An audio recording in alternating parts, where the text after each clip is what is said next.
So in case you ever feel like you can't ever get your chain tight because it's too tight when you adjust it one way and then it's too loose when you adjust it another, maybe you did something else wrong.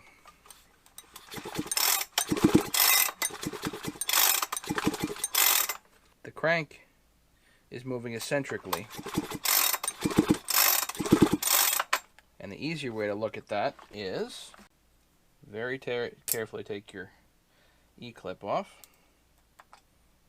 the washer, your sprocket, your drum, your needle. Take all that stuff off.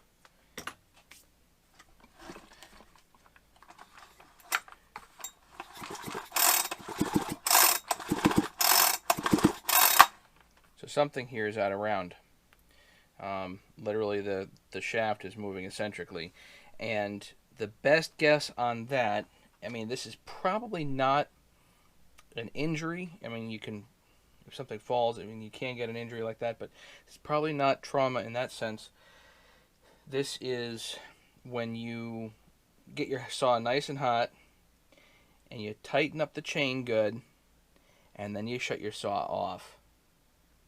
Then the chain tightens and it pulls the crank one way.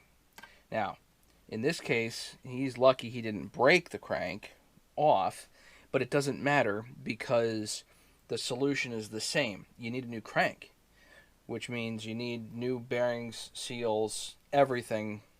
You know, it's kind of like you need a rebuild all over again here. So I got to take this all the way apart, and you got to go all the way down. And the easiest thing that sometimes is just get a different crankcase. You know, sometimes you can pick up a used crankcase on eBay. This crankcase I picked up, and I forget where honestly, but anyway, crankcase, get a crank, and put it all together, and then this is ready to go for when I need to transfer over components on this here saw. So this happens to be a Husqvarna 372, very common saw. This is not a common thing. I rarely see it. Saw came in and the complaint was couldn't get it tight. He could not properly tension the chain for some reason. When I took all this stuff off initially, we looked at it and sure enough this was out of round, and that's got to be the crank being out of round, which means the crank is now junk and you got to pull the whole thing apart.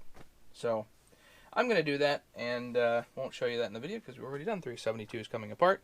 But I will pull this apart and just tear the whole thing down, clean it, see what it needs, rebuild it back depending on what it needs. So there you have it. Thanks for watching. Don't forget to subscribe.